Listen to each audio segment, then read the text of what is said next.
Well, greetings and welcome to episode 54 of CultureWatch Radio. I'm Mark Grabich and with me is Bill Muhlenberg for CultureWatch Radio. And it's great to be with you today, Bill, and great to join you on the program. Great to be doing it again and looking forward to the things we cover.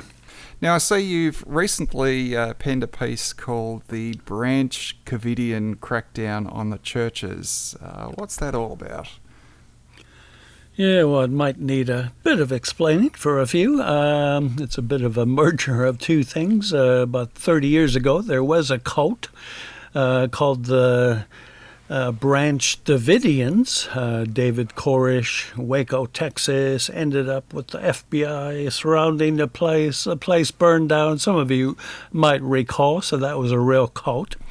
And I'm kind of tying that episode in with what many are regarding as kind of a cultic situation we find ourselves in today with the whole COVID response from the state, the overreach, the overhyped way the media, most rulers, and sadly so many people have really taken this thing. It's almost become cult-like. So I put the two together. Others, I think, have done this as well. And we have the Branch Covidians, and the rest of the title, of course, the crackdown on the churches. And that we've certainly seen in the past 2 years, whether it's churches being forced to close down for months on end. And, of course, when some brave pastors have resisted that, some of them thrown in jail.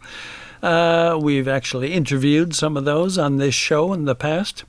Other things like keeping out certain people from worship, the lepers, as we call them, those who haven't yet been jabbed, states telling churches who they can admit in for worship and who must stay out. So there is, in that sense, a real crackdown on churches, and sadly it seems the cases seem to keep on coming. So in the article, you highlight a particular example of this, which is recently took place in Perth. I believe a Catholic church there one evening or a late afternoon. They were having what they thought was just another mass, I suppose, and it turned out a little bit different. Tell me about that.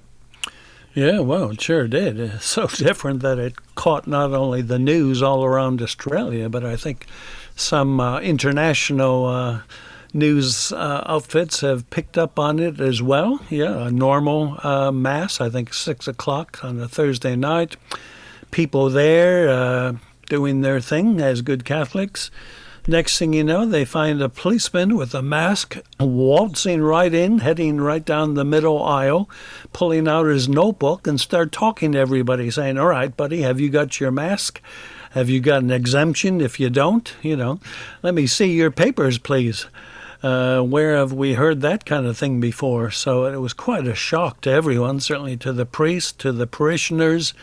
And it even made it onto the evening news there in Perth, and people are still talking about it, and rightly so. One could have easily thought that any wise and careful authorities concerned about this, they could have waited to the end of the service or maybe chatted with people before they came in, but to interrupt a worship service like this and just act as if God takes second fiddle to Mark McGowan and his authorities, that was an act of hubris, an act of, almost blasphemous for many. And you have to ask, how far is it going to go? Mark McGowan, of course, being the Premier of Western Australia, and his name, I'm guessing here, and you could probably tell me a little bit more about this. What has the international response been to this? And perhaps, normally, I guess people overseas would never have even heard of the name of Mark McGowan, and I'm guessing that they probably will now. Well, absolutely. Just like people overseas never would have heard of Dan Andrews, our Victorian Premier that both of us know about. The same here with Mark McGowan. All these horror stories are being picked up from the overseas press, at least often the alternative media, if not the mainstream media. And yeah, I hate to say it, Australia's kind of come to be known as one of the worst nations on the planet when it comes to all this. Certainly Victoria, as we know full well, the longest, harshest, most onerous lockdowns of anywhere on the planet. So people all around America, England, Europe were writing about and doing podcasts about, what's happening in Melbourne. What's wrong with that place? And it's now, well, they've had their own problems in WA as well. So they're almost a second fiddle to Dan Andrews. They're almost as bad. And in fact, they're still pushing hard border closures and lockdowns, still really mucking around with people's lives. Loved ones want to, say, attend a wedding or a funeral. All that has been up in chaos for months on end now. So it's almost like a competition. Who's worse, Victoria or WA? So is this situation more about something to do with just the way it looks, do you think, where it looks bad but it's not really that big a deal because ultimately everybody, including those in church, have to obey the law, whatever we may think, whether it's good or bad, and, well, they're not exempt, so what's the problem? Well, a couple of things come to mind. First of all, as far as we can tell, and as far as even the Archdiocese in Perth has said, yeah, people were obeying the law. They were socially distanced. They weren't packed in close to each other. Most did have masks on. So first of all, it sounds like nothing was amiss. But secondly, and more importantly, again, as we said, why not just double check when it's over? This idea you can barge in and just shut down a place of worship to kind of do what, well, you're more used to seeing, say, in Germany in the 30s. That's just a shocker indeed. So it really has nothing to do with disobedience or whatever. It has to do with governments that are just spinning out of control. They just are so hungry for power, for hanging on to everything people do. And then for Christians, obviously, when it really becomes church versus state, we used to think keep church and state separate. Well, people like Mark McGowan and Daniel Andrews and others, Trudeau in Canada, Ardern in New Zealand, they're doing their best to bring the state right into the church, big time. So where's all the lefties who always talk about keep the two separate? They seem to be the ones most happy to see this happening. I guess I found it personally a little bit disturbing to see the images of what was unfolding there in Perth because my own parents, both my parents, have German heritage, and my father was born in 1926 and my mother was born in 1929, so they were children growing up in Nazi Germany when they came to power in 1933.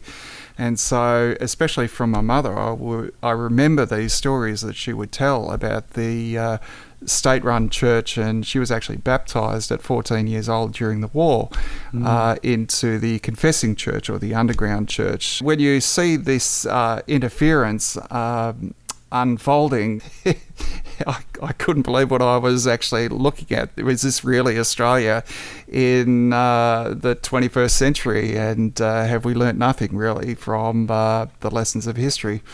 Yeah, well, that's just the point, learning from history. Some people say, oh, you're over the top. Now, neither you nor I are saying, this is Nazi Germany in Perth or Melbourne. What we are saying, and as you just said, if we don't learn from history, we will repeat its mistakes. And again, what happened there happened slowly, incrementally. It started shutting down a few churches here and there, few synagogues, closing Jewish businesses and so on, asking people, show us your papers. That was, it probably didn't seem that horrible at first, but it was step by step, more and more, until soon people found it's too late. The point of protesting now is long gone. They should have spoken out much earlier in the piece. But again, most people were sleeping through the whole thing, didn't have a clue. So when we speak of this officer, somebody might say, oh, well, he was simply following orders. Well, that's another bit of history, for heaven's sakes. What happened in just after the war in the Nuremberg trials, right? These people were tried, and that excuse, oh, but I was just following orders, that did not cut it. That, people were responsible for the choices they made, and trying to fob it off on your commanding officer or your premier or your Führer, whatever the case may be. Sorry, that didn't make it. In fact, the Nuremberg Code came out as a result of that as well. Had everything to do with, consent in medical experimentation and the like. Something, again, we don't seem to have learned our lessons about. So it's not amiss to look at what's happened before in the real hope that we stop repeating those mistakes and we find a better path. Yeah, the incremental path is always the interesting part of this because, of course, from a psychological point of view, it's you can understand why it works on so much of the population, just adding one little layer of a new rule or a new restriction or whatever it is, just bit by bit by bit, and you just every time you push and push and push, and when you end up with a tyranny, it's usually been 1,000, 100, 1,000, whatever it is, little steps, which any one of them seems almost inconsequential by themselves. Yeah, absolutely. In fact, two things can be said about that. So many people think, oh, well, if I just keep complying and keep obeying and no questions asked, I can get some of my freedoms back. Well, two big problems with that straight away. First of all, your freedom shouldn't have been stolen from you in the first place. That was wrong. Governments do not have the right to take away your fundamental human rights and your basic freedoms. That's not the business of government. They're there to protect your freedoms. And secondly, as you pointed out, the more we comply, the more we give in, well, guess what? The more freedoms they will take away, the more they will keep us under the jackboot. So this is the wrong response altogether. We have to say enough is enough. This is wrong. You shouldn't be taking away our freedoms. And if you're living in a situation where you think, well, if I'm really good, if I'm really obedient, I can get a few more goodies back, a few more freedoms, well, guess what? You're not thinking about a democracy. You're thinking about life in prison, because that's how prisons work. Will all this be getting worse in the days ahead, do you think? Well, it seems to me after 2 years, there's no question it is getting worse. The more we comply, the more they put the boot down, which is exactly why there's such an uprising now. Look at the Truckers' Freedom Convoy in Canada. I mean, already 2 of the states there have now decided they're going to ease up on their restrictions and their mandates. Sometimes people power pays off when enough people speak out and say enough is enough. We're not just your little compliant servants. Guess what? Government rulers are supposed to be the servant of the people. We have the same here. We've got a truck convoy now in Canberra, and that's going to keep going. So that is how you get your freedoms back. That's how you get basic human rights back. You don't keep complying to unjust and unfair laws. You actually make a bit of a stink. Try to do it peacefully, do it calmly, but you have to stand up for what is your basic human rights. Let's go back to that situation in Perth in that church. And for the priest or the parishioners who are sitting there, what can people do about this? What would you do? What are the principles that you can apply for a situation like that? Obviously, whatever, if something like that happens again, it's not going to be exactly the same. So what kind of principles can people employ, especially Christians, if they find themselves in a situation like that in terms of standing up? Yeah, well, a few things can be said. One, obviously, the priest and the parishioners were shocked big times. I mean, I'd be shocked. You know, you'd sit there for 5 minutes and scratch your head and say, what's going on? I can't believe this is happening. And by the time you finally realize what's going on and think, wait a minute, this is not right. Well, it may have been half over. I'm not sure how long this whole episode went on for. But interesting, in my article, which I did write about this, I got a comment from one pastor, and he asked exactly that. Well, Bill, what should we do? If we find ourselves in that situation, how do we respond? Well, I replied by saying, isn't it a pity our society has gone downhill so far that we even have to be talking about these things? I mean, it's a shocker that we have to talk about, how do we prepare for an invasion in our church?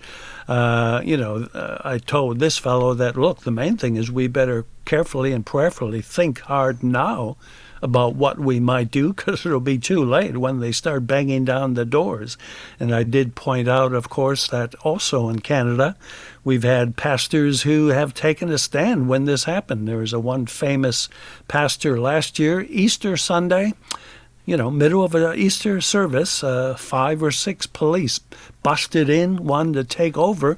And this pastor was a Polish fellow. He had lived through communism in his youth, right? He knew about tyranny firsthand. He just stood his ground and said, you shall not enter. Get out of my church. Come back with a search warrant, but you are not coming in. He stood his ground. I got a video of this amazing scene in my article, and that is one obvious kind of response. Somebody who's been there, done that. He knows about tyranny. He knows about how religion is always targeted first. He took a strong stand. And guess what? Those 5, 6 police officers, they left. This pastor stood his ground and they left. So it seems to me, one of the ways we're going to have to perhaps respond when these things happen to us in the days ahead.